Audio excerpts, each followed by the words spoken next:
The washing up can wait 5 minutes, it won't hurt. No, Ina. Rest my legs.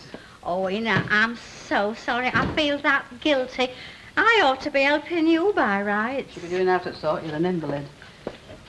Well, perhaps I could dry while I'm sitting down, like. Perhaps you could stop talking nonsense.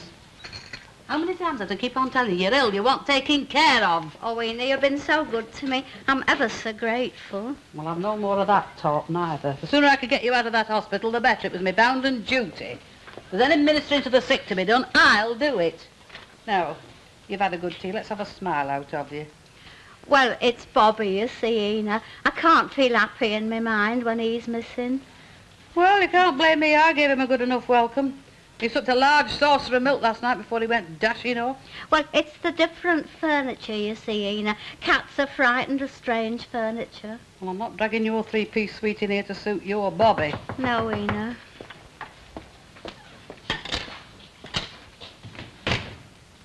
Hello, Sharples. I hope I'm not butting in. I just dropped in to see how the patient's doing. Oh, she'll live. Here. Hey, Oh, thank you, Mr. Where's Rogers. the fire? No, it was just because I saw Mr. Rogers there and I thought it'd save you coming to the door I twice. just dropped in to have a word with our invalid friend. Well, she's my invalid friend and all. How are you, lovey? Have you had your tea? Why? Who wants to know?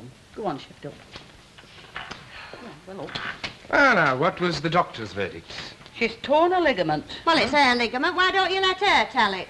Tell me, are you fond of surprises, Mrs. Caldwell? How do you mean, Mr. Rogers? Nice one. Oh, yes, very nice ones. Why, what's she getting? Who's talking to you?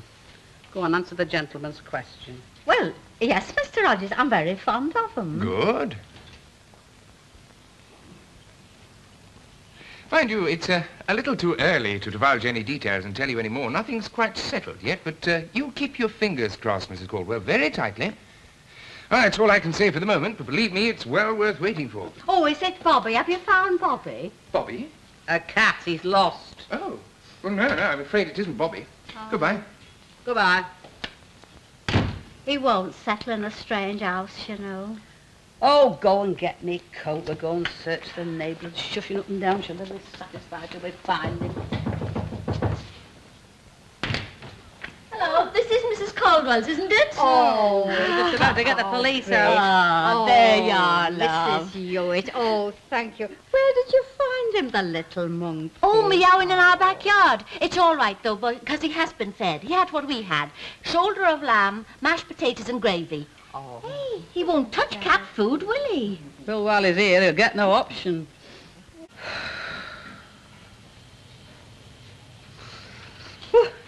What? Come on. Come on. You're supposed to be entertaining the patient. Well, Well, go on, entertain her. I can't think of anything to talk about. Never lost for words when we're sat in the rovers, are you? Well, you two go. I'll stop and listen to wireless. We're not budging, we're entertaining you. I saw Mrs. Buller last week in chemist. She's got her new teeth in. Well, what about it?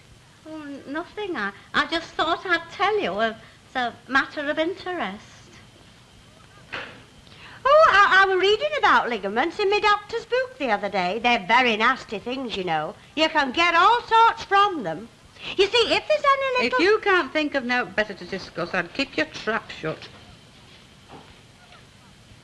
I wonder what Mr. Rogers' surprise is going to be. A surprise. And that's the end of that conversation.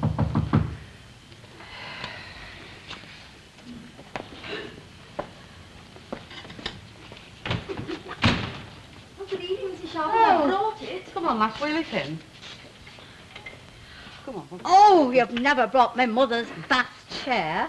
Come on, in you get. Oh, Miss Nugent, you shouldn't have done that. I was only acting under orders, Mrs. Caldwell. Mine. I gave her your key. Now we've both put ourselves out for you. The best thing you can do is get in it. I won't, Tina. I'm not that poorly. But you can be taken out for walks then, Mrs. Caldwell. It'll do you good. I'm not having folks pushing me. See? No gratitude. Oh, come now, Mrs. Caldwell. I'll assist you out of your chair. I'm sorry, Miss Nugent. I won't let you. Right, well then we shall have to make you, won't we? You and who's are. Let it go. Well, I don't care. I'm not going to be a trouble to nobody. Ah, good evening, ladies. Is it still visiting time? Oh, well, she's, the way she's going on, she'll have a relapse any minute, and it's me that's going to give it to her. Well, now, this is what I call a good idea. Just the thing for skating down the prom in. What prom? Ah, well, it's all fixed up. Mrs. Caldwell's going to have a fortnight's convalescence by the sea. I've just been waiting for confirmation from Mr. Helliwell. He's the superintendent, an old college pal of mine. He's just phoned and it's all arranged. Oh, Mr. Hodges. Ah, all we've got to do now is have a strong word with the weatherman, and you're laughing. By gum, she will and all. Well, you jammy beggar. Ah, now, how about a little practice in the wheelchair? Oh, it's no good. She won't get in there. She's being obstinate. Oh, I'm sure she will for me, won't she? Oh, no, she won't. She's that road out.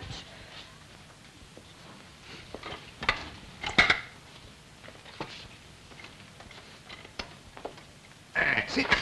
To recover. Oh, Mr. Hodges, quite nice, isn't it? Give me a push just for speed. Right. Oh, this is lovely, isn't it? I didn't know it'd be like this. If you've come fighting your ex-boyfriend's battles, you can shut the door on your way out. You what? Minnie Caldwell sustained her injuries in Laurie Fraser's club, and he's going to pay through his snooty nose so you can save your breath. Now, look, you should know I've not come here to fight. Besides, you're up the spout. It's Len's responsibility. The Bannisters are his responsibility. Might as well be King Dick's. Mr. Rogers has put the matter in the hands of his solicitor. He hasn't. He has. Well, look, you could do something about it if you wanted, couldn't you? I mean, after all, it's different with Len, isn't it? Is it? Well, of course, he can't afford to pay compensation. Well, then he shouldn't go about building jerry-built banisters, should he?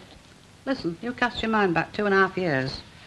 A slate off Christine Ardenbree's roof fell on Minnie Caldwell's head. You remember? Go on. Yes, I thought you would. That was in your Royal Navy days. Just stick to the point, will you? Well, she didn't get out then. This time she will, that's all. It's a question of principle. Well, look, you could speak to Mr. Hodges, couldn't you, if you wanted? I could, but I won't. I see. Said your little piece now? Yes, I may as well not have bothered for all the good it's done me. Right, well, if you don't mind taking your hook, I've got Minnie Caldwell to see to. You're an awkward cuss when you want to be. It just depends, doesn't it? Whether you're a builder that can't knock a nail in, or whether you're an old woman with a gammy leg.